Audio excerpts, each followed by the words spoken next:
What's up, guys? Welcome to the Kind of Funny Gamescast. As always, I'm Tim Gettys, joined by one of the coolest dudes in video games, Greg Miller. Oh, waka waka. You know what I mean? I do know what you mean, Greg. Thank waka you. waka. Remember great. Fozzie Bear, everybody. Fozzie a lot of people Bear. want to forget about him because the Muppets are terrible, but that's a conversation for a different day. Pac-Man also makes that sound. You know? Waka waka waka. It's great. Yeah. We also have Blessing, Adeoye Jr., the new face of video games. Waka Flocka Flame. That's all I got. Waka Flocka Flames. That's all I See, got. that's the thing too with the Waka. I jumped to that. Bless. Greg goes to this Fozzie Bear. I'm glad I'm not the only one. Exactly. And making his return to the show for the first time in a decade, Imran Khan, the former Informer. I noticed today in like the intro for a Gamescast, a Blessing in the Sonic costume. Sonic still has the eyes, which means that in that like costume, Blessing's face is Sonic's mouth. Oh yeah. Which is modeled. It's modeled after the Crash Bandicoot. Jesus, what does that mean? I don't even know what that reference means. I wasn't gonna say it, but there's a thing called Vor, and let me tell you, there's a community for it. That's all I'm gonna say. Bless. Should I Google it? I mean, in the Sonic community, it's fine. Yeah, are you kink shaming right now, Kevin? Well, I mean, VORE. I mean, I've watched a lot. Do you know what Vor is? Being honest, no. Yeah, it's where Snake. Well, I mean, Snakes is the most popular thing in there, right? What does Vor mean in slag? Vor means a rare sexual fetish where someone experiences sexual arousal from imagining swallowing or devouring people whole, or from being swallowed or devoured whole. Go to Pornhub and put in Vor, and then. Oh yeah, I mean, it's I say that a too. lot of bad CG videos of snakes, like giant anaconda-sized snakes, eating. My anaconda don't. Wow, Kevin, do you know this off the top? Oh God, why did you tell me to do this? This is the Kind of Funny Gamescast each and every week right here on YouTube. I'm just trying to express that I'm not kink shaming. I'm just saying, like, you know, maybe I've obviously this is the thing you're into because you Kevin know is a man of the world. I'm not into it. I know of it. I know what come together. Means. You know what happens when you search Vor on Pornhub. Oh my God! Just saying we come together, Tim, is like odd wording for right now. You're right. We talk about video games here. Video games are cool. Sometimes things get a little freaky, but hey, that's just the way we like it here at Kind of Funny. You can get this show with the exclusive post show and ad free by going to patreon.com/kindoffunnygames. You can also watch it live as we record it, or you can watch it later for free on youtube.com/kindoffunny or roosterteeth.com. You can also listen to it by searching for Kind of Funny Gamescast on your favorite podcast service. The people getting the show ad free could also be Patreon producers like Mohammed, Connor Nolan, James Hastings, Sancho West Gaming, Julian the Gluten-Free Gamer, Delaney Twinning, Aaron Bonilla, Jeffrey Long, and Jesus Barrio, aka Bent Fork PR. Thank you all very much for that. I was saying earlier, this is Imran's return to the show. This is also like the return of the normal Gamescast. It's been a while since we've had just a topic.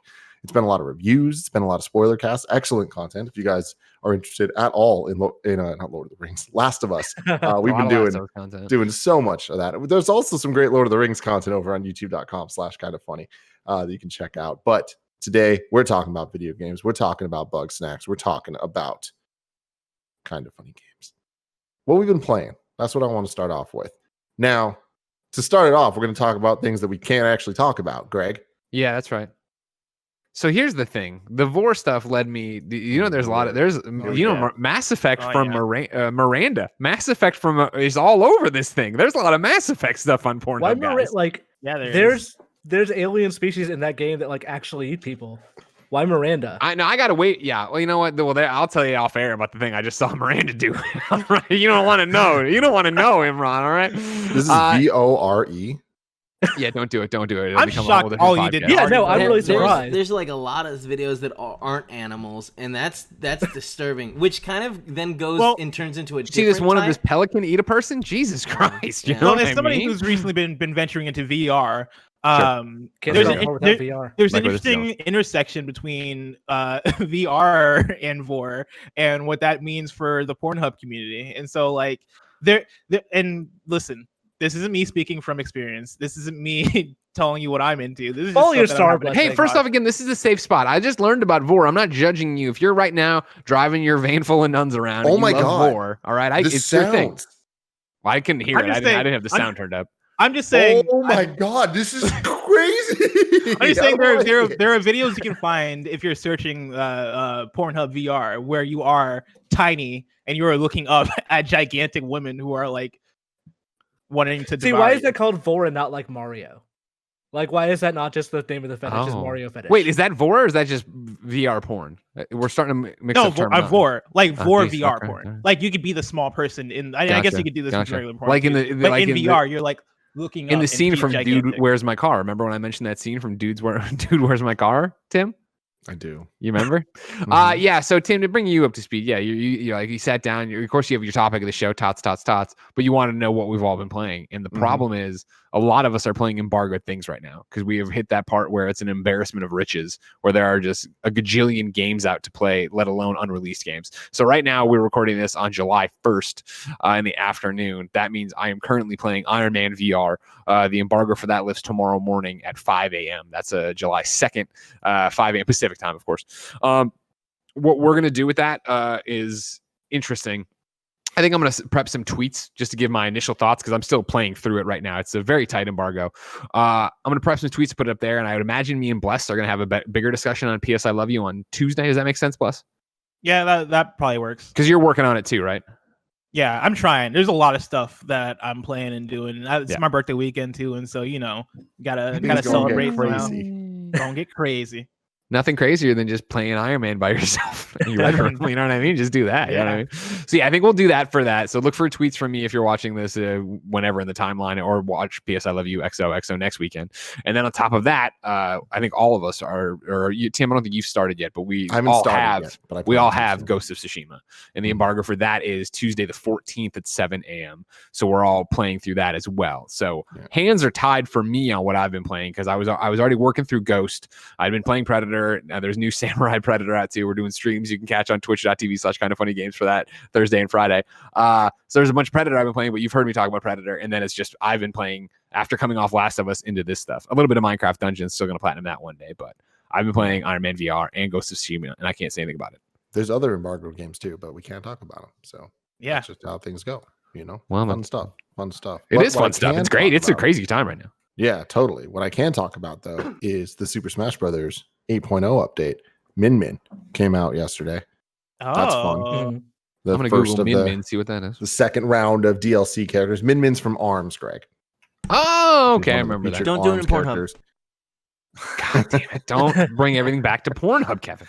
I played through, got all the new spirits that they added, did all the DLC spirit battles, did the classic mode. Imran, you know what I'm talking about, right? Yes. These DLCs drop, and all of a sudden it's just like, I know what I'm doing. I'm going straight to the DLC spirit board, then I'm going to classic mode, boom, getting them all. So the total spirit tally right now, I think, is 1,420. So it's a lot of spirits. I've missed a few events. I know I at least missed the Trials of Mana one. So I have to wait for them to go put those things back, and then I will get to them all. And they did not put them all back in this, which is weird because they used to do it when there's a new DLC character. They'd add them all, and they just didn't. So I'm missing out on the Ring Fit Adventure, and the Animal Crossing ones that they just added. So there's 7 that I'm missing, which is, I don't know how I can sleep at night, but I did get all the rest of the stuff. I will say this is one of the weaker Spirit DLC boards where it's like the themes were fun and stuff. And at the end of the day, the greatest addition that this DLC update gave Super Smash Brothers was the ARMS theme song, which has been a slap, is currently a slap, and will continue to be a slap till the end of time. But yeah, it's great that there's like every remix possible of it for all the different ARMS characters that you face off against. The classic mode was cool though. I actually liked how they kind of implemented it all. I always have fun playing through as the new DLC characters for the first time, like in classic, to kind of just, get my bearings of the character. And Min Min's fun. It continues the tradition of the DLC characters, and I guess even just the new characters for Smash Ultimate, of being a lot more unique and gimmick based than some of the other characters, where it's like it's very rare that there'll be a new character that's just a Smash Brothers character. There's always like some meter that is unique to this, or like some weird change-ups that other characters haven't seen before, like Joker eventually turning into Persona Joker or whatever the fuck it's called. The closest is like Banjo, and Banjo still like has a meter that can exactly screw him. Yeah. And Terry having kind of the unique inputs that are featured in the King of Fighters and all that stuff, or Fatal Fury. But with Min Min, her whole thing is instead of having unique B special attacks, it's A and B is punching left and right. And it's a totally different gameplay style than what we're used to, specifically because you can kind of use smash attacks in the air and like charge them up and stuff. And that was super fun. And the down B changes out what your left arm is. There's 3 different types of arms that you can attach to yourself. And I love it because it kind of has that Pokemon trainer element of being able to switch out on the fly, but it's super fast. So it's like you can combo and like trip people up. Definitely a long range fighter, obviously.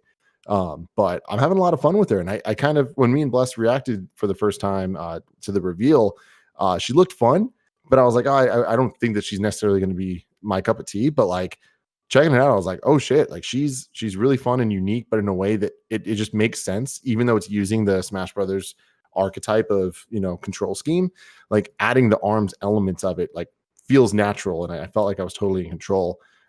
Totally dominated the classic mode. I ended up with like 9.8 or whatever. Oh damn. And then I played I played 3 matches just against level 9 computers, got my ass fucking kicked. Totally kicked. Like, yeah, so I'm definitely not like battle ready with her yet. But it is kind of funny that like with Byleth, they said, okay, this is a distance character where this character's whole thing is they reach farther than anyone else. And literally the next character, they're like, no, this character now reaches further. This is now the big reach guy character.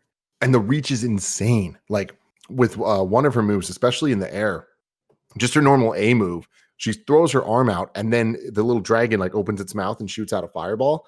And like it like reaches across Final Destination plus more. Like it's just utterly ridiculous. And you can curve it down and stuff. It's cool. I can't wait to see some like actual pros play as Min Min because they're gonna fuck some people up. But yeah, if you get knocked off the stage, you were pretty limited on your options on getting back. Like if you're vertically, you're super good. You could be further down than probably anyone else and get back up. But it's the horizontal that's a little bit more troublesome. Yeah.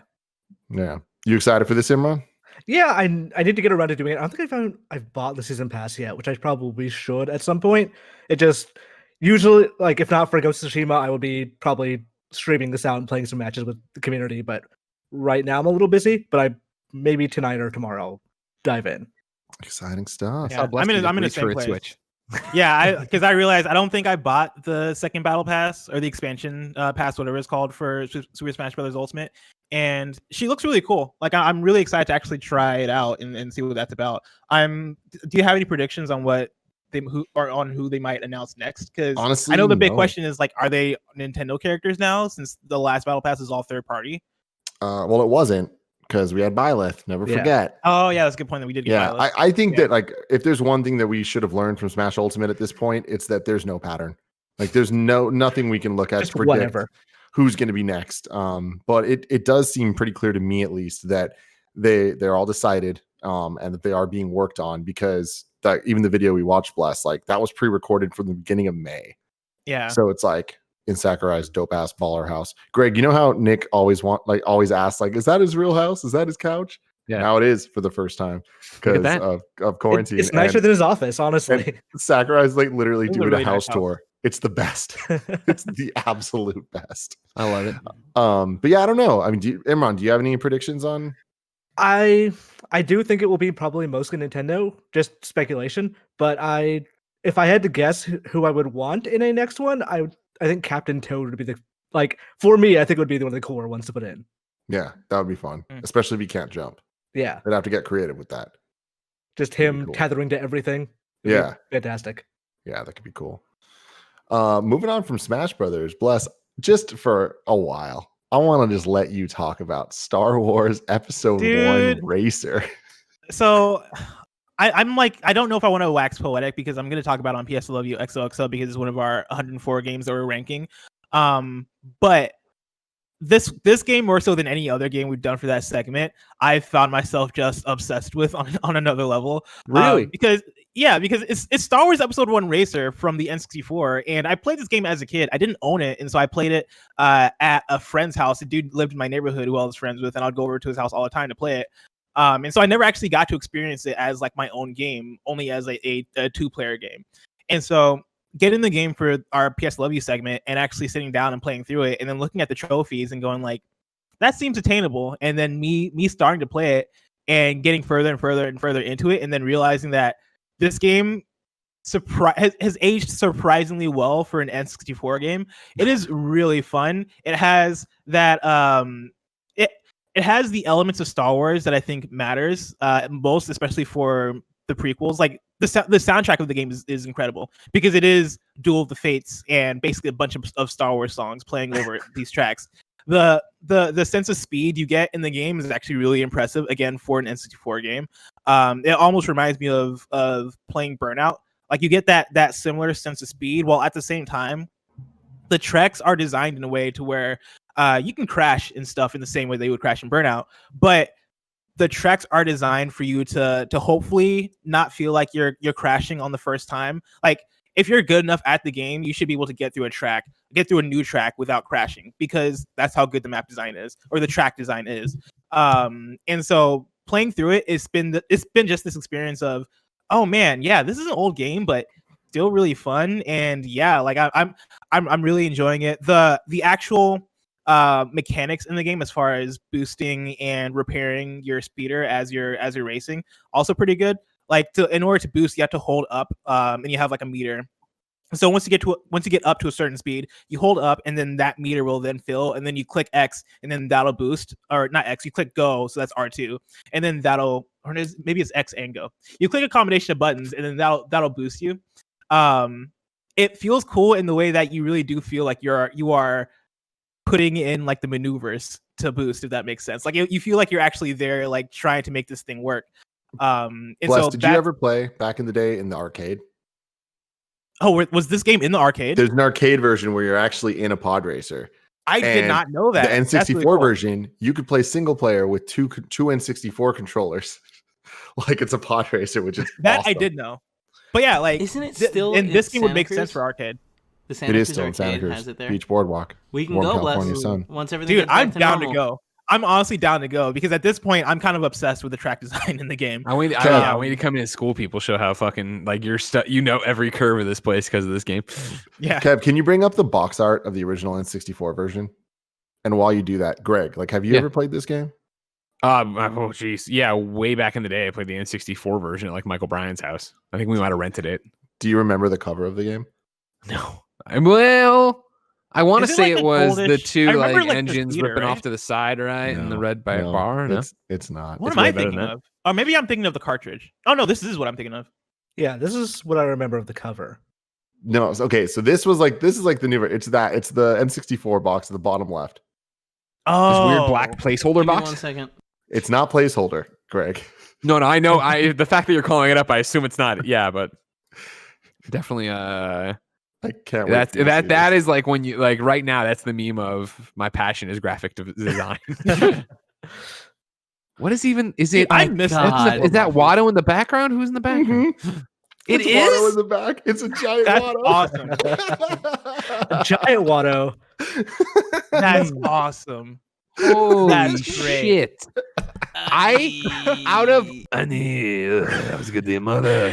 Out of all the fucking Watto shit I've been given since that him and I are so intrinsically tied together, I cannot believe I have not gotten this box, and now I will search for it at every PAX from here on out. They're making him look like a Sith incredible. Lord in that. Like they could not make him look more menacing than they do in that box art. so funny. Slave Lord. God. But dude, like Watto is like a main character in the game. He's the guy Sure, who but what a tells you all your fucking shit. boring ass box. I mean, yeah, the boring ass box. I'm for tweeting sure. this out no context. But yeah, I've been enjoying the game. The platinum also seems to be very easy. The problem is I'm pretty sure I fulfilled all the things I need in order to get the last trophies of the platinum, and for some reason they're not popping. And I think that might be tied to cheat codes. Because there are cheat codes that you can input for the game, and I've been inputting cheat codes because but I think that's how I got mirror mode, and that's how I unlocked a couple of the characters to get the trophies. But at a certain point, I guess that might have fucked things up, and so I don't know if I need to go back and redo some things or what. For example, one of the trophies actually quite a few of the trophies. I think like 3 of the trophies I need to get. The last remaining ones are I need to unlock Sebulba, who's a character in the game. I need to unlock a couple of other characters, and then I need to get first place in every single race. I've gotten first place in every single race, and I've done the races. I've gotten first place in the races that should unlock those last characters. Those characters are unlocked for me because I inputted cheats toward the beginning of my playthrough, but the trophies are now not popping for them as I'm fulfilling the actual tasks, and so I might have messed up my own trophy. You hate to see it. That way. Have to reset the whole game. Start do it again. It's a bummer. I was convinced Sebulba was going to have a part in Attack of the Clones. Like while they were on Tatooine, the entire time I was like, okay, so yeah, Sebulba was the one who captured his mom, right? Because like there had to have been some like they wouldn't put Watto in if they weren't also going to bring back the fact that Anakin screwed over Sebulba. Like it's a logical thing to assume. Wait, hold on. I love this. Over Sebulba? I mean, he kicked his ass. Yeah, but like that's not screwing him. He beat him fairly. Sebulba actually cheated. Remember, he broke off the thing on the side of Anakin's speeder. Are there really laws on Tatooine? Like it's fine. Also, well, I mean, there's no laws, but there's like mutual respect for the game. True. No. I'm with Imran. I want to see Imran's version of Star Wars Episode 2. Make a new Star Wars spinoff that's like The Mandalorian, but about Sebulba. Called the Pod I dig it. Make it better than Mandalorian. I dug it. Pod Racer Nation. Call it that. Pod Racer Nation. Yeah. I want another racer. There was another racer. There was a sequel. I want another racer because I know there was Racer's Revenge for PS2, right? Yeah, this could be them testing the water, seeing what's out there. Just seeing. People want this. If they put out another like a modern racer, at this point, I'm gonna be very excited after playing Episode 1 Racer because that game's fantastic. Reskin Need for Speed, whatever, and just put pod racers in it. So can I ask you a question, Bus? Are you gonna platinum this because it's an easy platinum, or because you're just addicted to it and you love it that much? Both. I mean, when I first started it, I think for this game as a racing game that doesn't have a plot or anything to it, I think. Looking at the trophies, that was kind of the motivating factor for me. I was like, okay, well, it's not really a way to beat this game unless I complete all the races. But as I'm doing that, I might as well just chase after the trophies and make that my main goal. And so I got to that point where I got first place in all the races, and I would have gotten the platinum as a thing to do, or as like that final goal of mine. Before we move on to the next thing, Greg brought to my attention, we have new Patreon producers for this month. Delaney Twinning, Jeffrey P. Long, Skin Tight Salmon, Game Jumper X, and Mohammed. I'll remember if I've repeated any of those. A shout out to the Central West Gaming and James Hastings. Yeah, and Julian the Gluten Free and all that. Yeah, it's a shout out to the one and only Game Jumper X in the YouTube chat who I caught say, "You missed me, Tim." And then I looked at the date and I was like, "Fuck, it's July." And then I looked and we don't have Patreon producers yet. Shout out to Joey Noel for pulling them together so quickly. You'll love to see it. Now, Bless, before we move on to the topic of the show, I did want to, at least for a little bit, talk about Cyberpunk 2077 because you did get to play it. You can watch our full first impressions over on youtube.com/kindoffunnygames now. But I want to ask you, like, what did you not talk about there that you kind of, now that you've reflected, I know you've done a couple podcasts with a couple other people about it. What are your new thoughts on the game?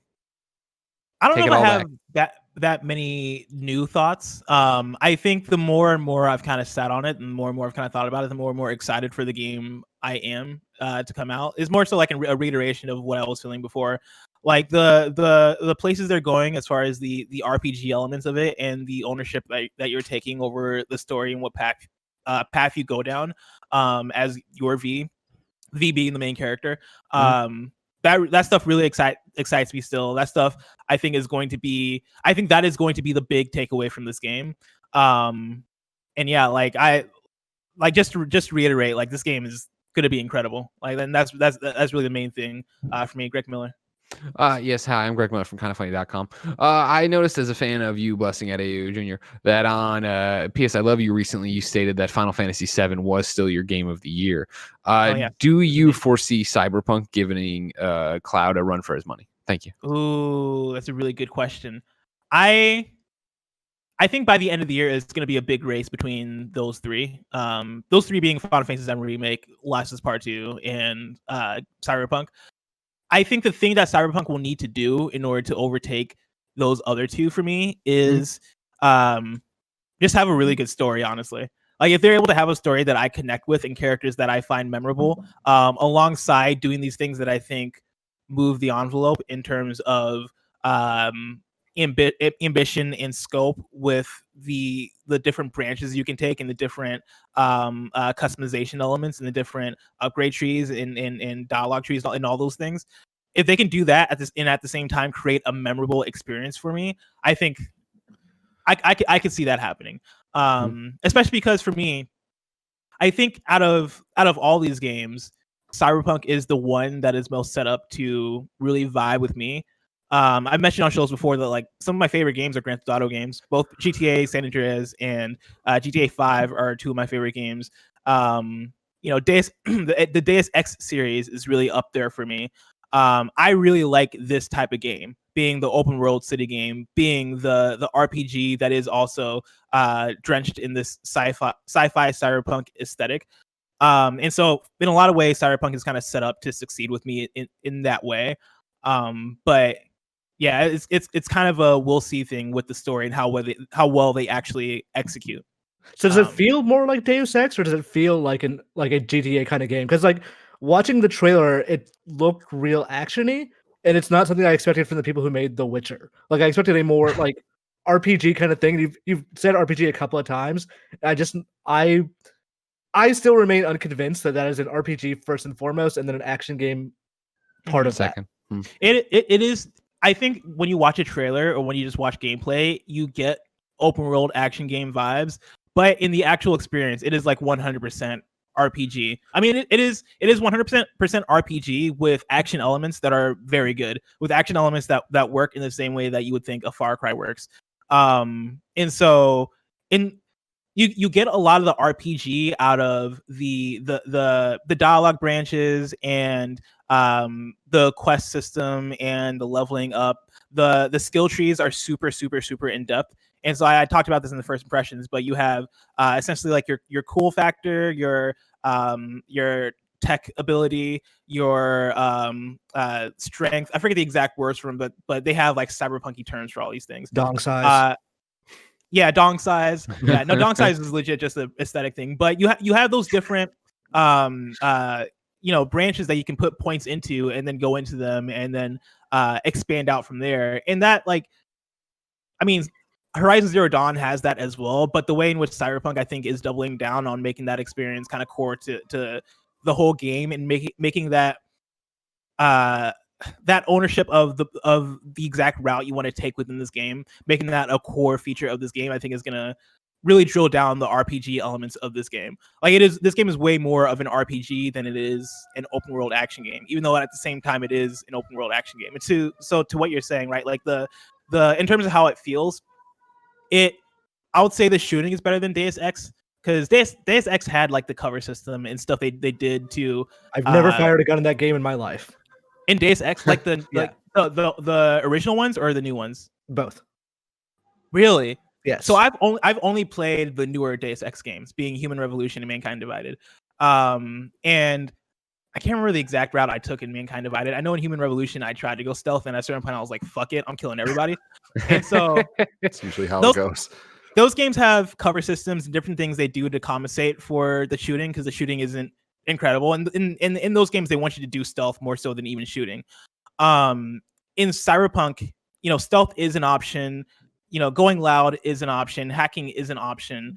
And all of them feel kind of equally valuable, or not valuable, equally valid to me. Like they all feel like if you want to go loud, you're not necessarily going to be super punished for going loud.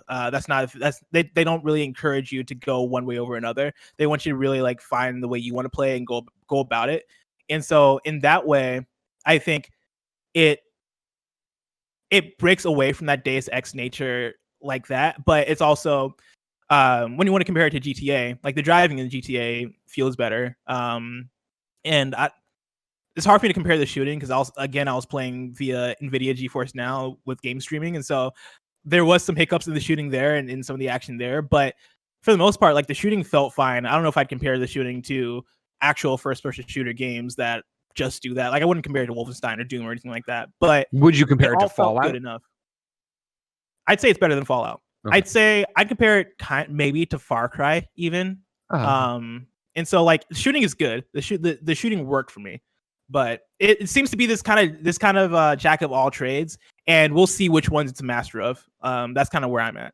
Yeah, I kind of want to go to that game also not shooting a gun and seeing what happens, like, because that's a more enjoyable thing to me. And I remember like talking to CD Projekt Red a couple of E3s ago, being like, "Can you kill or just not kill anyone in this game?" They said, "No, you're gonna have to kill people." Then the next year, it's like, "No, actually, you can do it without killing people." So I don't know if they were just bullshitting me before, but I'm curious to how that game actually unfolds that way. Yeah, I get the impression that you might be able to get through it without killing people. Greg, you bringing up the game of the year so far conversation is interesting to me now. So Bless, like you, even after Last of Us, you're sticking on Final Fantasy 7. Greg, I assume based on the way you've been talking about Last of Us, Predator. Oh no, yeah, Animal Crossing was your former game of the year. The two extremes of gaming, Last of Us, Animal Crossing. Yeah, no, it's firmly in Last of Us Part 2 camp. And as much as I'm excited for Cyberpunk and Ghosts and everything else, like I can't imagine anything dethroning it. Yeah, I hope it does. I hope everything dethrones it. Of course. Yeah, for me, I also like. I'm surprised that I'm putting Last of Us over Final Fantasy 7 because I loved Final Fantasy 7 so much. But I do think that by a pretty wide margin, it would be my game of the year so far. And Cyberpunk would be the one that I'm very open to changing my mind on that. But like this preview and seeing this kind of round of the game made me a lot less hyped for it than I have been before. And I think it was the focus on the brain dance and all that stuff where I was just like, oh man, there's going to be a lot of stuff I don't like in this game. But the thing is, maybe I don't need to do that stuff. Like maybe it's just, there's so much offerings in the game that I can just play it the way I want to. And that's going to be an amazing experience. And that's what I'm hoping for. But yeah, this is the least hyped I've been for Cyberpunk. I think it functions better as an abstract concept of like, oh, here's a really ambitious game for the people who made The Witcher 3. It's like, that sounds very cool. And I am down to play that game. But the more details you give me, I'm like, all right, this sounds cool. I'm still down to play this, but you're showing me a reality that might not necessarily jive with the way I want to play a game. Yeah, we'll see. I am still very optimistic about it. Imran, we haven't had you on the show for a while. I don't know have you played Last of Us yet? Not yet. I just got the code last week, so that was like, I think the same day we got Tsushima codes. So cool. I immediately just started playing that. I will get to, if I finish Tsushima fast enough, I will be able to play Last of Us before then, compare the two. But yeah, I'm very excited to hear your thoughts on Last of Us 2, especially given you like not being the number one fan of Naughty Dog games traditionally in the conversations we've been having about the first Last of Us, right? And especially now, I feel everyone at Kind of Funny, and I'm pretty sure I can say that actually, every single person that's played it so far has been completely in love with it, different degrees of love. But I know Nick or Andy just beat it. He absolutely loves it. Nick's making his way through, and so far he absolutely loves it. Barrett beat it, same thing. Yeah, so I'm very eager to see it. Nick played 3 hours of Last of Us 1 before he figured out he was playing the wrong game. Wait, what? Nick started Last of Us 1 again, thinking it was Last of Us Part 2. Did he really? No, but you could believe it. He's an idiot. Nick sucks. We hate Nick. Much. Oh my god. He's the worst. He's so stupid. He really does suck. It does say how well people here know Nick that me and Blessing laughed at that. It's like, oh, that's got to be a joke. And Tim's like, I took that seriously. Wait a second, that's possible. No, way too serious. He's like, why am I having this flashback? Oh, man, I am now looking at a list of games that are coming out that I've been putting together for myself of games that are coming out this year that I'm excited for, that I'm still looking forward to. And I'm trying to like parse together like can anything else really jump out as a game of the year contender? And it's looking like I don't know, man. I think we might have our 3 here because Fast and Furious Crossroads comes out August 7th, and I don't necessarily think that's gonna be the one. I mean, we still have 2 like E3 shows minimum. That's true. Yeah, and that's a big thing. Like Valhalla. But yeah, West of Dead, Sports Story, Marvel's Avengers, Star Wars Squadrons, Fall Guys, RPG Time, 12 minutes. Tony Hawk, Crash Bandicoot, No More Heroes 3, which is supposed to come out this year, but now I'm getting more doubtful. Spider-Man, Miles Morales, Bugsnax, Deathloop. Yeah. Like there's a lot of exciting games coming out this year. Yeah. Very exciting stuff. Well, speaking of all of that, this is a great transition into our topic of the show. But before that, I want to tell you about our sponsor. Hims, a new wellness brand for men. Listen, guys, there's a common issue that guys face sometimes later in life. And you know what I'm talking about? Think long and hard about it. That's right. 40% of men by the age of 40 struggle from not being able to get and maintain an erection. And I'll tell you what, guys, I just turned 40. I am not looking forward to this. Barrett, as you know, when I was 25 years old, I started losing my hair, and Hims has helped me out with that. I take all their stuff on a daily basis to keep my hair. And man, I'll tell you what, if I lose my ability to salute, Barrett, you know I'm coming right back to forhims.com. That's what I'm going to do. Let me tell you, forhims.com is a one-stop shop for hair loss, skincare, and sexual wellness for men. Hims connects you with real licensed doctors and FDA-approved pharmaceutical products to help treat ED. These are well-known generic equivalents to name brand prescriptions to help you combat that erectile dysfunction. These are prescription solutions backed by science and made more affordable. See results where other treatments have fallen short. Man, I like the people that write these copies. They are people after my own heart. Stop worrying about the multiple in-doctor visits. No painful injections like other treatments. This is so easy. They're going to answer questions about your medical history. Excuse me. You're going to answer questions about your medical history and chat with a doctor for a confidential review. If approved by the doctor, products are shipped directly to your door. Being your best means performing your best. It's erectile without the dysfunction. Gotta love that. And this is going to be the hardest year of your life. And they mean that in a good way.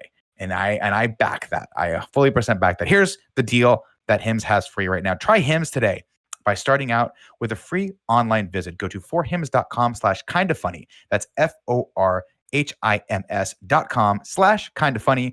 forhims.com/kindafunny. Prescription products are subject to doctor approval and require an online consultation with a physician who will determine if a prescription is appropriate. See website for full details and safety information. This could cost you hundreds if you went in person to a doctor's office or pharmacy. Remember, that's forhims.com/kindafunny. Now back to the show. E3 is not happening this year, but it kind of is anyways. Summer Game Fest, Summer Game Mess, the summer play, the gaming things are here. Whatever the fuck you want to call it. That's what you call it. Yeah. Gaming things are here. It's happening now, man. It's been happening. It's going to continue to happen. I kind of want to ask you guys, what are your thoughts so far? What are the successes? What are the failures? Who's winning?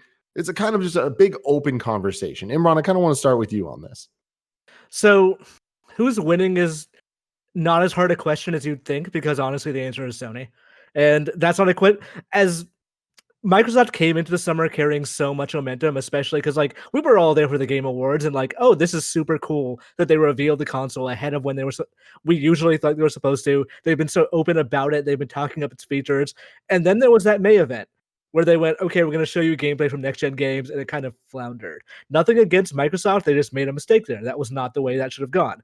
And Sony used that to kind of, whether they were considering it a direct competition or not, they used that opportunity to say, okay, here's what you can actually expect from next-gen games, and did a much better job of it. They also stumbled here and there, but it was overall, like, I would put them ahead of it.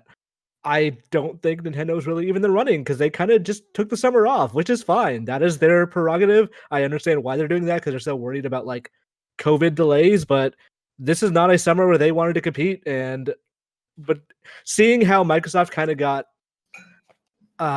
bounced a little bit, I think that might be one of the better calls to make. Man, the Nintendo thing makes me so sad because it's not all right and it sucks. And because I think specifically the three of us, bless Imran and me, have talked for so many different ways, different times on Games Daily about Nintendo's strategy this year or the last year and a half or whatever, and how weird it is that so they have Animal Crossing. We have Paper Mario coming out in a couple weeks now, and that was announced not too long ago. Yeah, in a very bizarre way. Just here it is on Twitter, right? And like in some ways that was very exciting. Like I like the Nintendo was like, hey, we don't even need a direct right now. We can just announce a game. I just feel like we need more of that though on a semi more consistent basis for it to keep up that kind of like relevance of announcements. And because there needs to be a cadence of, okay, cool, but what am I going to get to play? And I've been waiting for a new Nintendo game for a very long time at this point. Like they announced Pokemon Snap, but they didn't say when Pokemon Snap is coming. The last scheduled Nintendo game, I think even announced Nintendo game, is Paper Mario. Yeah. Like I guess Metroid Prime and stuff like that, like those will come someday. But right now, Paper Mario's it, and they haven't announced what's coming after that. And it's like there's all the rumors of Mario games and stuff, and like that's great, but like right now they don't exist. Right now I have nothing to look forward to in the fall for my Switch. Yeah. And being somebody that wasn't into Animal Crossing, it's like cool. Then I haven't really I just picked up my Switch for the first time in months to play the Min Smash Brothers stuff. And like that sucks. I want more, you know? Yeah. Like Bravely Default, it's supposed to be 2020, but honestly, they haven't said anything since that demo. And I watched my girlfriend play that demo. That demo seems real bad. And really? I would not be shocked if they took the feedback as like, okay, we got to push this back a little bit. And just kind of quietly working on it. So with Nintendo, like, what do you guys think? What are they going to do? Like, because right now, like the only thing we have is Jeff Grubb's Summer Game Mess, where it used to say August Nintendo ? And now it's straight up wild card Nintendo. Who knows what it'll do? I mean, I feel like they have to say something either the week of or the week after Paper Mario, because I think we were having the same conversation leading up to Animal Crossing, and they had the issue of, oh yeah, so what are the Nintendo games for the year? You know, after Animal Crossing, what are we going to get? It's been forever since we got a Nintendo Direct, and Animal Crossing came through, and you can kind of tell that was their big focus leading up to its release in like April, I think, times a flat circle. End of March. End of March. Once we got Animal Crossing, it did work out great for them. Like they sold more copies of that game than they genuinely expected to do. So it's hard to say maybe that they made a mistake, but like Nintendo's always been weird about having a relationship with customers, and this is kind of like the zenith of that, of them being scared to even announce anything. And maybe there's something there, because I assume that's what they're doing with Paper Mario. After Paper Mario, that's when we get the 3D Mario games that are announced as the fall Nintendo game. I don't necessarily like that strategy, because I like to know it's coming out in the immediate future. I like to know what I can look forward to, because as Tim was saying that, like, oh yeah, the last year we've not really gotten a big Nintendo title unless you are an Animal Crossing person. I'm like looking through my Nintendo Switch library right now, like my home screen, to see what's actually there, and it's Pokemon Cafe Mix, which was that Pokemon game that they dropped. That's kind of it's very much a mobile game, like a puzzle mobile game that has like a really cool style, but it's kind of whenever. And then I have Namco Museums, Volume 1 and 2. Yeah. What are you Paradise and Jump Rope Challenge, and so well, and 51 games. 51 classic games. There you go, boys. Yeah. So there's that, and there is Xenoblade, which I need to shout out, because every time I have this conversation, people bring up like, oh, they do have a big game, and it's like, honestly, guys, you know what I mean? Like, come on, Xenoblade Chronicles Deluxe or whatever is not gonna push the envelope for this at all. And even if you do, like, a game a month is still a pretty low bar, and they aren't actually even hitting that. Like, their content for this month was Min. That's kind of it.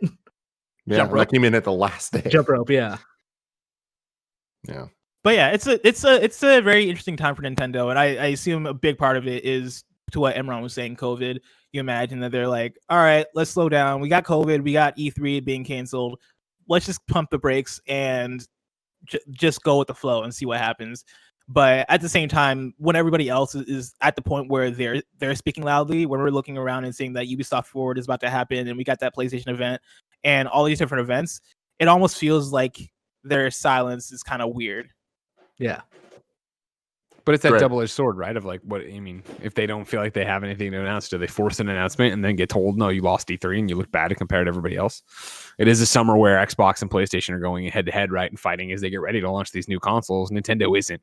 Nintendo is able to coast off of Animal Crossing, put out Paper Mario, put out these Mario bundles or whatever you want to call them, and then the other game that you just Xenoblade, and be like, cool, that's what we're doing. It's not the normal year, it's not the year they wanted. They've talked about how COVID and everything else has affected them. Like, maybe it is a year to take your foot off the gas. I know that doesn't inspire people to go buy a Switch, but that's difficult to go do right now, period. Yeah, and they're still selling Switches. Like, that's the infuriating thing about it, is like, we can clown on Nintendo for having a poor like library or release schedule, but at the end of the day, they're still selling everything out, and they're still selling millions and millions of copies of games.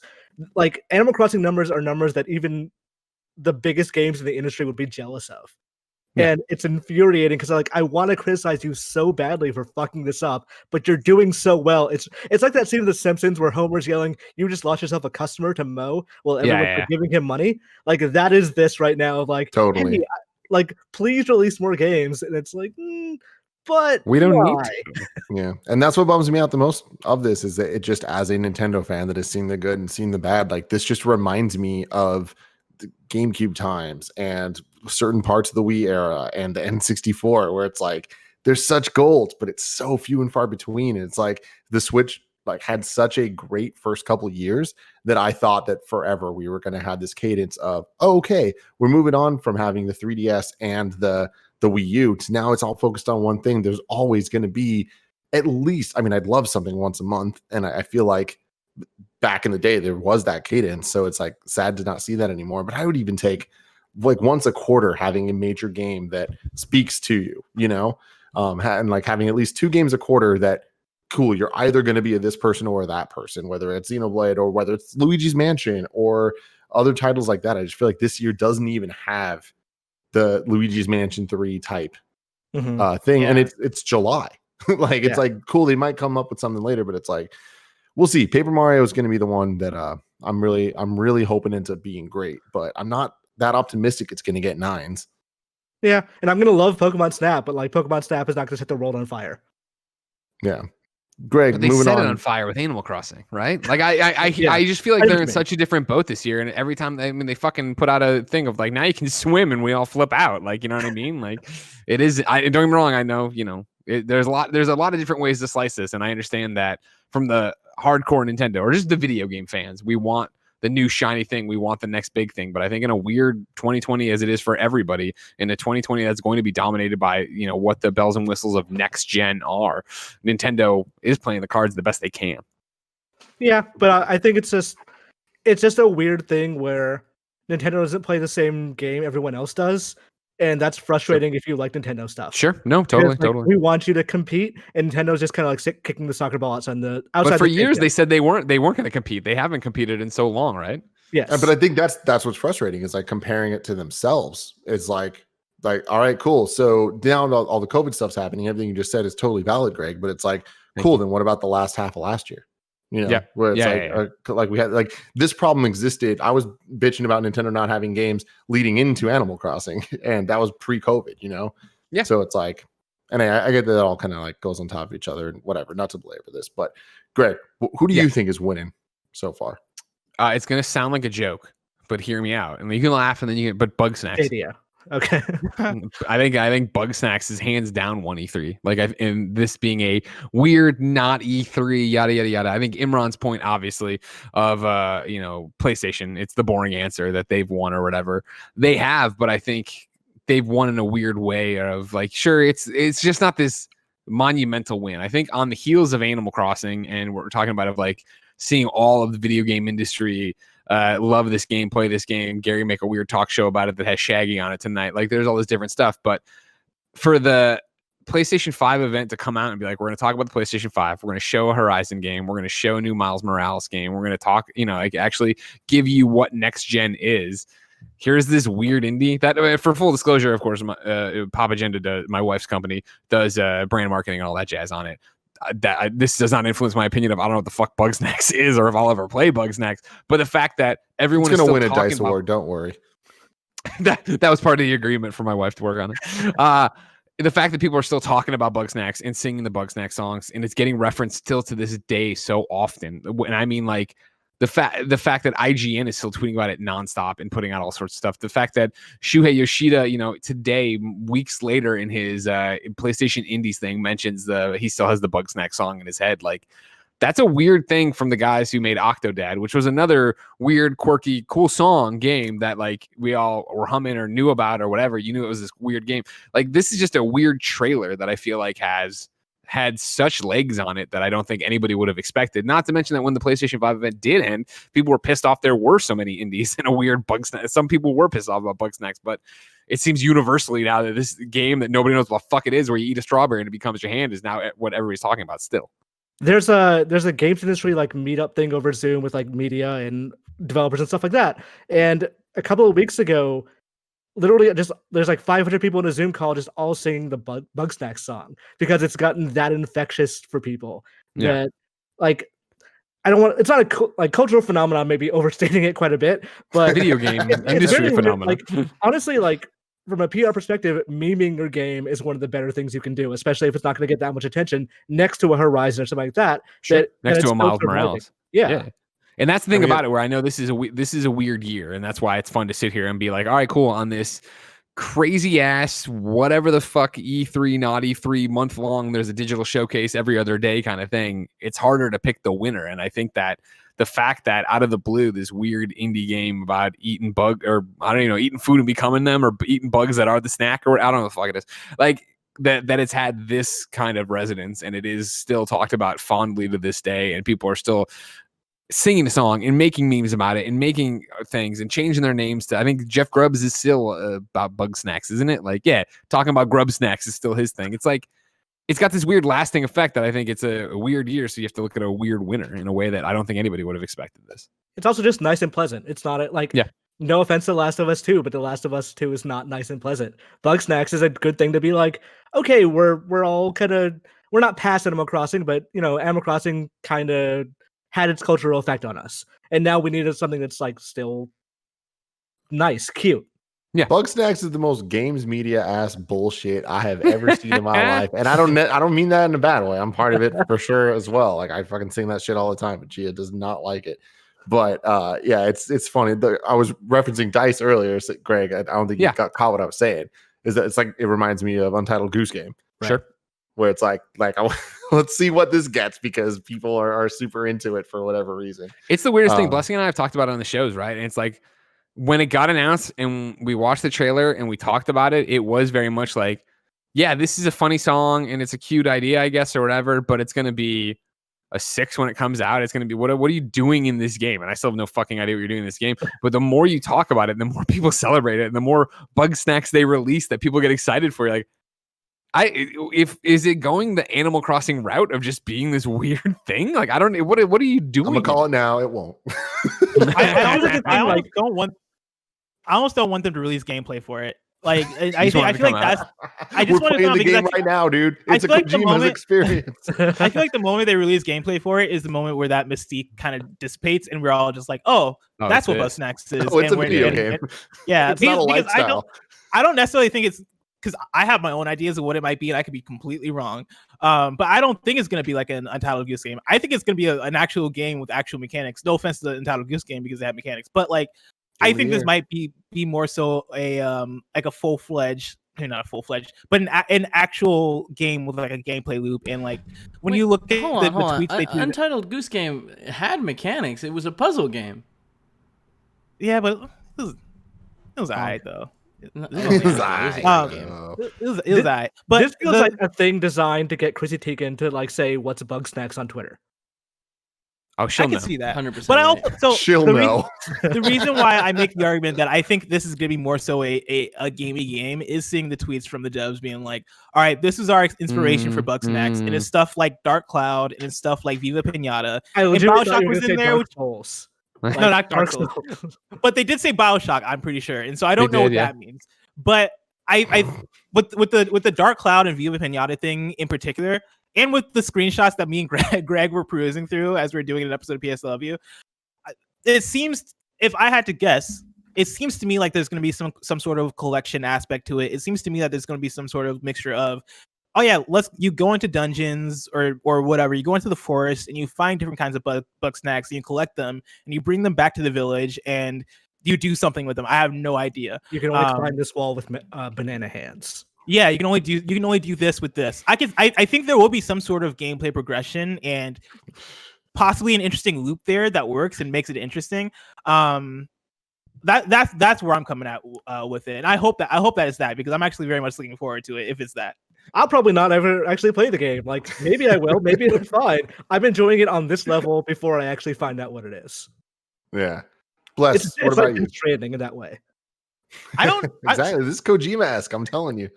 I don't know if there is a winner so far. I mean, if I had to choose one, I would say PlayStation easily, because they've had the best showcase so far. They've really had the only showcase. But that's the other thing too, is I feel like PlayStation is really the other one, or really the only ones who have had their own showcase. Like, there's Guerrilla Collective, there's Future Game Showcase, there's the PC Game Show, there's Upload VR, there's the Microsoft thing that they did with the next gen stuff. But none of that has felt as big or as I guess purposeful is the wrong word, but there's a reason why that PlayStation 5 event was as good as it was, because they had a goal. They need to sell you on the PS5. They had to make this their coming out party. They have to show you why this group of games is worth being excited for. And so getting Miles Morales and getting Horizon Forbidden West and getting Bugs, show some love to Ratchet, okay, guys? And getting that boy's name once. I mean, there's no way to do all that and not have the best showcase. But that's also kind of what we want and expect from a PlayStation showcase. I think it's going to be a lot easier to judge by the end of August when we see what Xbox does next month and we see what this Ubisoft Forward. And I'll also forget that we got EA Play also, which shout out to EA Play. That event was great. And not just because Greg Miller was hosting it, but because the actual content was great. Or the actual content was more so interesting than previous EA Play. I said skate. Like, that's all anyone really wanted. All I had to do. That's true. That's very true. Quadrants looked dope. Yes, it did. But yeah, I the reason why for me it's even harder to even say that anyone has won so far is that I think as an event overall, as the quote Summer Games Fest or Summer of Gaming or whatever you want to call it, I feel like overall it's been kind of messy. I've not necessarily found myself being able to take everything in the same way that E3 has kind of helped us take everything in, because everything is locked to a week for the most part. Having everything spread out over the course of 4 months? Oh no, wait, was that Kevin that left? No, it was me. I'm back. Oh, great. Okay, cool. Having things spread out in a way where it's from May to August and we're in the thick of it for 4 months straight. I'm exhausted.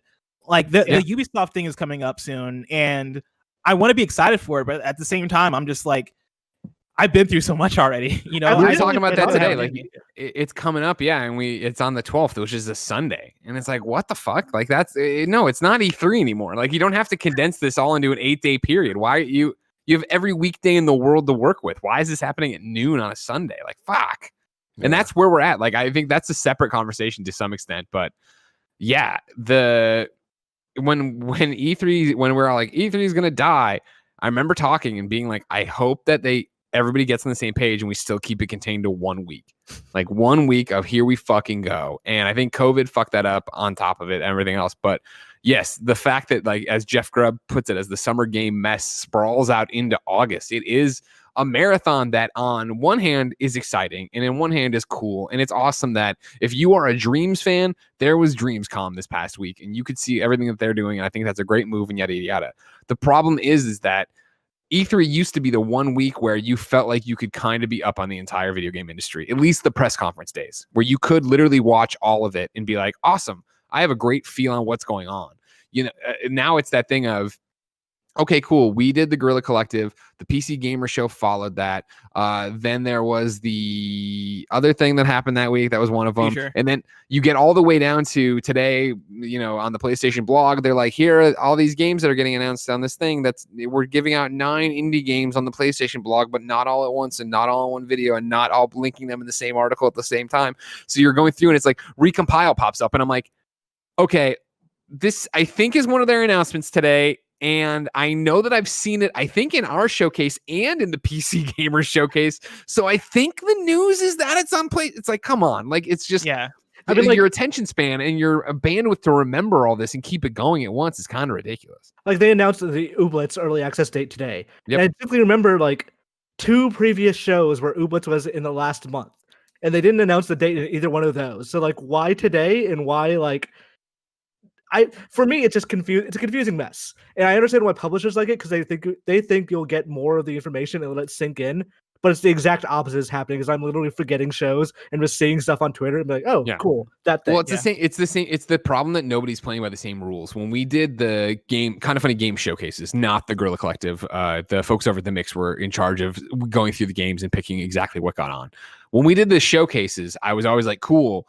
This needs to be our exclusive asset. This needs to be our thing. Like it's just how we're doing this." So because I didn't want it to be watered down that, oh, you've already seen this game elsewhere. And so I imagine if you're the Ooblets team and they come to you and like, hey, do you want to be in these other 2 showcases? You're like, sure, hell yeah. Just put our footage in there and show us in the thing and yada, yada, yada. And then there's still that moment though but we want to own our own beat. We want to have our own moment, which is we're going to announce our early access today on, July 1st or whatever. And that's where you get into this thing of it's just getting diluted because there's how many times you see the games and like if I guess it doesn't work exactly, but if somebody had said to me today, oh yeah, Ooblets early access, I'm like, oh, didn't we know that already? Like the fact that I saw the tweet and had a press release, I'm like, okay, this is clearly news. But you start getting this thing like, oh yeah, I've seen Ooblets multiple times this summer. Like that's got to be the thing, right? But then it's this weird push and pull argument of like, I'm never going to be excited for Ooblets, right? So does the Ooblets audience, are they watching everything and seeing every piece of footage or that they want to, and then also getting excited for this announcement? Like,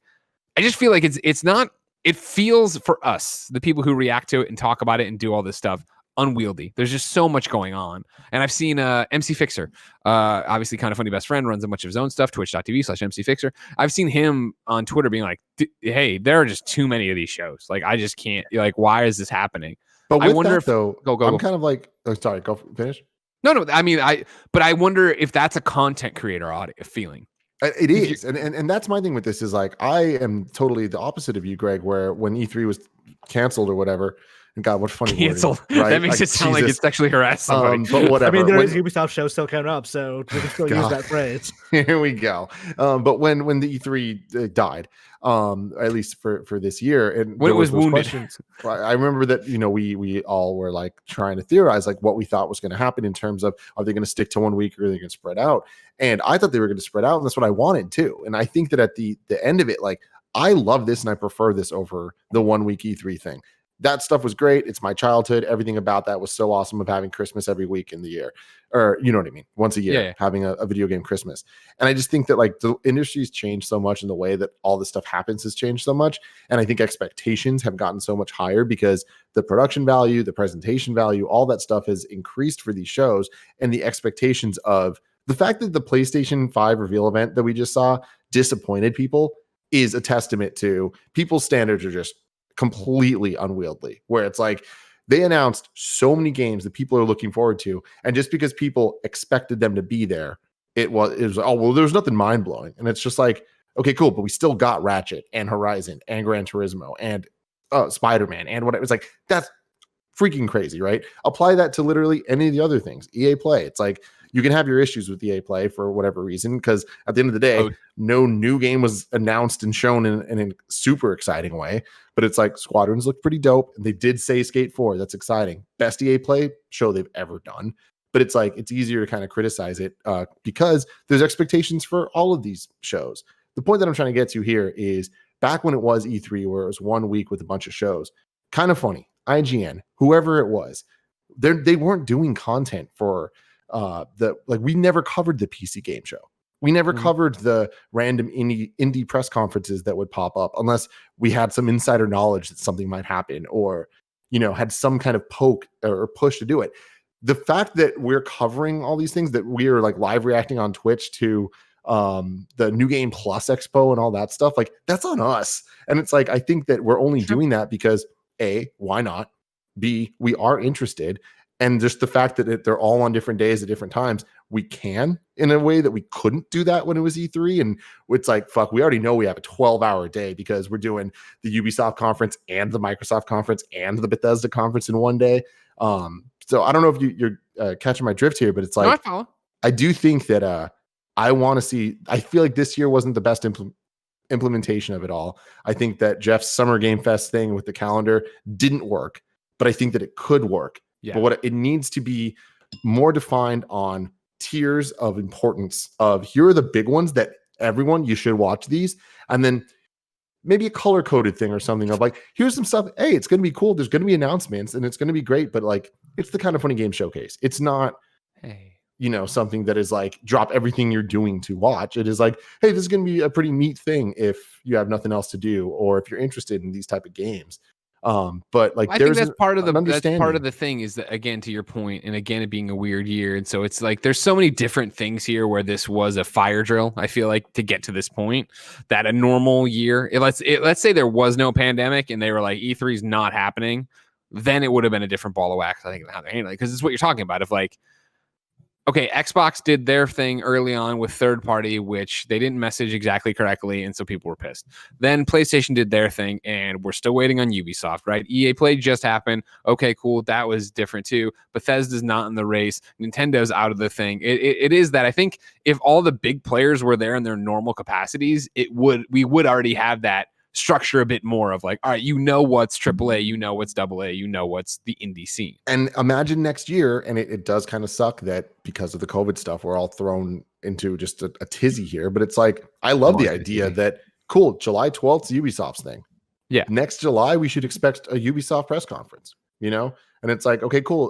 Late July, it's going to be Xbox. Late June is going to be, or mid-June, whatever, is going to be PlayStation. Like, kind of having these different tentpole times that you expect from them in the same way that we expect a PSX in December. We expect Game Awards in December. It's like, just choose your own time and have some type of consistency there. I think it's the lack of consistency and knowledge of, like, Nintendo to me is just like, it's stressful when things happen because we just have no idea. There's no way for us to react to it, to like expect it. And that's all on top of like looking at this thing now. It's like, cool, Jeff Grubb's Summer Game Mass right now, the upcoming stuff. July 7th, Nacon Connect. July 8th, can't wait. WoW Shadowlands Blizzard stream. Oh, July let's 11th, Devolver. July 11th or 12th, Ubisoft. July 14th, another Google Stadia Connect. July 15th, Unreal Fest Online. July 20th, Dev Showcase. July 22nd, Bandai Namco Play Anime Live. Just everything that I just said right there. How many of those would we actually cover if we didn't feel a weird pressure right now because of all like this? That Bandai Namco thing would be a half-hour appointment where I go to their booth and be like, okay, cool, you got Dragon Ball, I'll play that. Yeah. And it's like, I do think that is the bad side of this, of like, we're seeing equal importance to this as all these other things, where it's like, it would have just been an E3 appointment.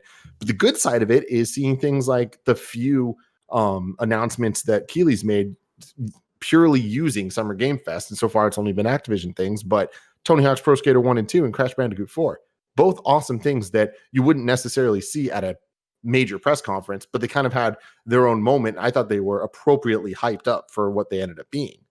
It's also a weird thing because like this year's a console launch year, so everyone gets like half secretive and half enthusiastic about all their stuff.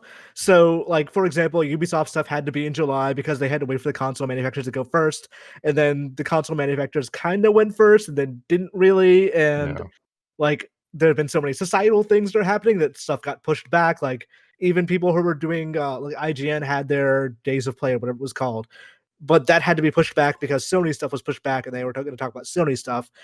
It ended up being much more of a mess than it needed to be, because like, let's say Ubisoft did want to just not have it in July. They wanted to have it in December.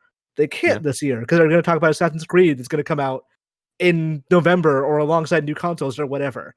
So we kind of ended up in a very self-imposed mess, like the industry as a whole did. And I don't think that's a thing that will apply next year, but maybe we'll just, like you said, maybe we will hew so close to tradition that we'll still have the same kind of, not necessarily problem, but I think we have to get used to. Yeah. I think the biggest thing that hurt this is everyone was playing chicken and afraid to commit to just working together to make this better for everybody. Like, look, like, so GameSpot had their summer play thing. Like, there weren't announcements there, right? Play for all. Yeah. Sorry, we were just on Monday. Otherwise, I'd be there too. Like, I don't remember IGN's name. And yes, IGN was the Summer of Gaming, right? And it's just like they did a great job. So much awesome content there, but it's just kind of like, okay, well, at the end of the day, what was that like compared to what we kind of expected it to be or would want it to be of major blowouts of different games? Whereas Summer Game Fest, the Jeff thing, it's like we do have Gamescom opening night live. That's coming up. Like we do, there's expectations there of what that's going to be. And I think that we're just seeing this weird thing where when you look at the schedule for the IGN Summer of Gaming, it's like, cool, ton of awesome stuff there. We didn't react to any of it, you know? And like, not that that's the end all be all of like, is this worth doing? But I do think that it's like, if everyone was on the same page and there was one calendar that was tiered in some way, it's like, then it would be like, all right, cool. This wouldn't feel as overbearing and ridiculous. Because Greg, you brought up the PlayStation blog post games today. Like this isn't the first time PlayStation's done we're announcing a bunch of indie games throughout the day. They've done this like before. that was in like January, I think, right? Like it was Something earlier like this that. year. It was a while out there, Yeah. And it's just like, we're the ones that are conflating that with this Summer fucking Game Fest. You get what I'm saying? Whereas really it's just an announcement on a blog. And it's like I'm with you where it's like I would have much rather see that as a state of play, as a like this is worth watching because we do have an awesome slate of games and we want to push them in front of you. Instead, it just all starts feeling like noise because there is so much noise. Yeah. And that's the thing, I think, this year, where there's just so much going on. There's just so much happening. And that is why I think it's a weirder year to try to pick who won fake E3 or who won dead E3 or whatever you want to call it, non-E3, who won it. I think it is who rises above that noise. And, I'm surprised, honestly, to sit here and not say Keighley. If you would have asked me coming, like, hey, E3's dead. Who do you think is going to win fake E3? I'd have been, Jeff Keighley. And I think that, Summer Game Fest isn't exactly what it needs to be. And I'm sure, I'm totally projecting here. I'm sure he has a million different ways and things he's thinking about for next year and how he wants to do this. And I would imagine too of going to everybody and being like, listen, you trust me every December to be able to hold your biggest games. Let's trust me to be the calendar man of this fucking thing where I get to lay it all out and we get to promote it as one unified. Here it is. Here's what we're doing. Bless. Well, he also has like 2 other shows to do too. Like he has Gamescom and Games Awards. So like, even if he did have announcements, it behooves him to like hold some stuff back for those shows. Well, and he's been pimping that out as the season finale of all this, and it's like that's cool. I like that, and that is very exciting. But Bless, I was going to ask you, what do you think happens next year? See, that was the question I was actually thinking about asking you guys, because for me, I imagine that. I guess it all depends on what the move is for E3. Do we see E3 back next year? And to that, I have no idea. I don't know if E3 returns or how E3 even returns. Especially now that we called E3 next year for sure. Especially now that like everybody's doing their own thing. Everybody has had to find a way to do their own thing and have had varying levels of success. I don't think E3 at least returns in the same way where we have people in their scheduled spots. We have Ubisoft going on Monday after PlayStation, or however, like, and Microsoft going on Monday, and Bethesda going at Sunday night, and all these different things. I don't think you have the same layout for E3 next year.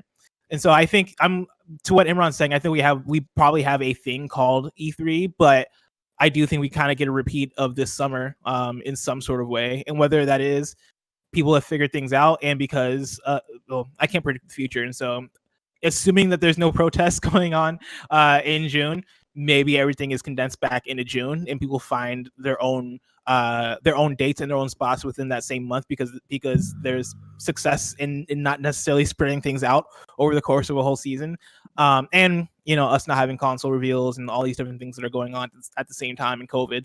I think we get back to some sort of normalcy with that stuff, but I think things will look way different than they have looked over the last few generations with E3 and everything being in the same week. I remember before E3 was officially canceled, people were jumping off that ship. Like a lot of people were going like, we're not going to be. Jeff Keighley said he's not going to be at E3. We still had no like Judge Week plans or anything like that. It just, whatever they bring back next year, I think is going to be a return of whatever they were going to do this year. And I'm excited to see what that is because I'm pretty sure it's going to be a big fucking mess. They're gonna. I definitely think they're gonna force some kind of E3 thing next year. I think the ESA will, if they're still around. Who knows? Everything changes in fucking 2 days now. If they're still around, there's going to be some kind of thing, and they'll try to force some kind of thing. And I think it will be it'll pale in comparison to what it's been before. And I think that this is the kind of stuff, these showcases and online demos, and it's also like you try to balance out our optimism to get back to something that's a normal life versus the pessimistic, like we're a country that can't get this fucking shit together at all on this. And it's like, I remember that doctor that I've quoted a million times, or doctor from Penn State, I think it was, or University of Pennsylvania, who was like, he thinks fall 2021 would be the earliest actual events come back into being a real thing. And so even let's say that's too far and that's pushing it out, like, if you're in another country right now and we get to this time, less than a year now to what E3 would normally be, are you going to be down to send somebody here? Or what are the international travel restrictions going to be like? Where is any of this at? We're still so far away from being able to do a traditional show that I can't even fathom it. And I think when you do come back, we're going to have reverberations of this for years to come, let alone less than a year removed from, the zenith of it, which it isn't, because now we're still going crazy. Yeah. Very interesting points. Well, ladies and gentlemen, we're about to do a post show for this here Kind of Funny Gamescast. If you are a patreon.com/kindoffunnygames supporter, for everyone else, we love you. We appreciate you. We will return next week with this show. And like Greg said earlier, we got the PS I Love You Iron Man VR review going up. We got the Ghost of Tsushima review coming here to the Gamescast in a couple weeks. Greg Miller from Kind of Funny. What's up? Yeah, I was going to do a joke, but then you actually got into serious stuff. So yeah, great stuff. So get us your Iron Man VR questions for PS I Love You, patreon.com/kindoffunnygames. And then also, I was thinking, since our review of Ghost of Tsushima will drop on a Tuesday as well, where a PS I Love You will post as well, review on Gamescast, and then also for PS I Love You, right in with Ghost of Tsushima questions we could answer post-review, so non-spoiler stuff. But we'll talk, obviously, as a Gamescast crew, and then me and Blessing can answer any questions we can the same day, as well as like a companion piece as a thing there. And then my joke was going to be, of course, I'm offended because I didn't want to say it and look conceited, but clearly I won E3. I hosted EA Play, hosted the Guerrilla Collective, popped up on the PC Gamer Show to tell those dorks about Persona. Come on. That's right. Come That's on. right. Greg Blessing, Miller, always disappointed me. Banned from E3 to winning E3 in just 1 year. I know, right? Fuck them. Damn. Until next time. Love you guys.